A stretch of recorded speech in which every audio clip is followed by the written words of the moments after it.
Hi hello ನಮಸ್ತೆ ಸ್ನೇಹಿತರೆ, big boss Kannada season 10ರಲ್ಲಿ ಸ್ಪರ್ಧಿಸಿ ಅಂತಿಮವಾಗಿ ರನ್ನರಪ್ ಕೂಡ ಆಗಿ ಸಾಕಷ್ಟು ಜನಪ್ರಿಯತೆಯನ್ನು ಪಡೆದುಕೊಂಡಂಥವರು ಡ್ರೋನ್ ಪ್ರತಾಪ್ ಅವರು. ಇದೀಗ ಅವರು ತುಮಕೂರು ಜಿಲ್ಲಾ ಪೊಲೀಸರ ಅತಿಥಿಯಾಗಿದ್ದಾರೆ. ಅಷ್ಟಕ್ಕೂ ಪೊಲೀಸರು ಅವರನ್ನು ಬಂಧಿಸುವಂತಹ ತಪ್ಪನ್ನು ಏನು ಮಾಡಿದರು ಅಂತ ಕೇಳ್ತೀರಾ? ನೀರಿನಲ್ಲಿ ಸೋಡಿಯಂ ಬ್ಲಾಸ್ಟ್ ಮಾಡಿದ್ದು. ಹೌದು ಸ್ನೇಹಿತರೆ, ಮಧುಗಿರಿ ತಾಲೂಕಿನ ಮಿಡಿಗೇಶಿ ಪೊಲೀಸ್ ಠಾಣಾ ವ್ಯಾಪ್ತಿಯಲ್ಲಿ ನೀರಿನಲ್ಲಿ ಸೋಡಿಯಮನ್ನು ಎಸೆದು ಬ್ಲಾಸ್ಟ್ ಮಾಡಿದ್ದ ಆರೋಪ ಈಗ ಪ್ರತಾಪ್ ಅವರ ಮೇಲಿದೆ. ಆ ಹಿನ್ನೆಲೆಯಲ್ಲಿ ಮಿಡಿಗೇಶಿ ಪೊಲೀಸರು ಡ್ರೋನ್ ಪ್ರತಾಪ್ ಅವರ ಮೇಲೆ FIR ಅನ್ನು ಕೂಡ ದಾಖಲು ಮಾಡಿದ್ದಾರೆ. ನೀರಿಗೆ ಸೋಡಿಯಂ ಹಾಕಿ ಬ್ಲಾಸ್ಟ್ ಮಾಡಿದ್ದರಿಂದ ಸಾರ್ವಜನಿಕರು ಮತ್ತು ಪರಿಸರ ಪ್ರೇಮಿಗಳಿಂದ ದೊಡ್ಡ ಮಟ್ಟಿನ ಒಂದು ಆಕ್ಷೇಪ ಕೇಳಿಬಂದಿತ್ತು. ಸದ್ಯ ಮಿಡಿಗೇಶಿ ಪೊಲೀಸರು FIR ಅನ್ನು ದಾಖಲಿಸಿ ಪ್ರತಾಪ್ ಅವರನ್ನು ಬಂಧಿಸಿ ಠಾಣೆಗೆ ಕರೆತಂದಿದ್ದಾರೆ.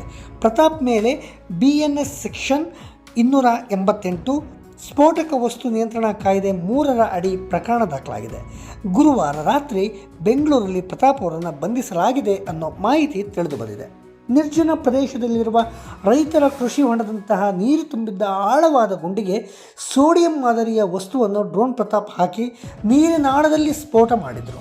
ಈ ವೇಳೆ ದೊಡ್ಡ ಮಟ್ಟದಲ್ಲಿ ಸ್ಫೋಟವಾಗಿದ್ದು ಬೆಂಕಿ ಕೂಡ ಕಾಣಿಸಿಕೊಂಡಿತ್ತು ಮತ್ತು ಜೋರಾಗಿ ಅದು ಸದ್ದು ಕೂಡ ಬಂದಿತ್ತು.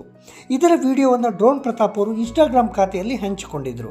ನೋಡಿ ದೊಡ್ಡ ಬ್ಲಾಸ್ಟ್ ಇದು ಎಂದು ಪ್ರತಾಪ್ ಆ ವಿಡಿಯೋದಲ್ಲಿ ಹೇಳಿಕೊಂಡು ಒಂಥರ ಖುಷಿಯನ್ನು ಕೂಡ ವ್ಯಕ್ತಪಡಿಸಿದರು. ಇದೀಗ ತಮ್ಮ ಇನ್ಸ್ಟಾಗ್ರಾಮ್ ಖಾತೆಯಿಂದ ಆ ವಿಡಿಯೋವನ್ನು ಅವರು ಡಿಲೀಟ್ ಮಾಡಿದ್ದಾರೆ. ಸದ್ಯ ಆ ವಿಡಿಯೋವನ್ನು ಆಧರಿಸಿ FIR ದಾಖಲು ಮಾಡಿರುವಂಥ ಪೊಲೀಸರು ಡ್ರೋನ್ ಪ್ರತಾಪ್ ಅವರನ್ನು ಅರೆಸ್ಟ್ ಕೂಡ ಮಾಡಿದ್ದಾರೆ. ಮಧುಗಿರಿ ತಾಲೂಕಿನ ಜನಕಲೋಟಿ ಗ್ರಾಮದ ರೈತರೊಬ್ಬರ ಕೃಷಿ ಹೊಂಡದಲ್ಲಿ ಸೋಡಿಯಂ ಬಾಂಬನ್ನು ಸ್ಫೋಟಿಸಿ ಪ್ರಯೋಗ ಮಾಡಿದ್ರು ಅನ್ನೋ ಒಂದು ಮಾಹಿತಿ ತಿಳಿದು ಬಂದಿದೆ ಸ್ನೇಹಿತರೆ.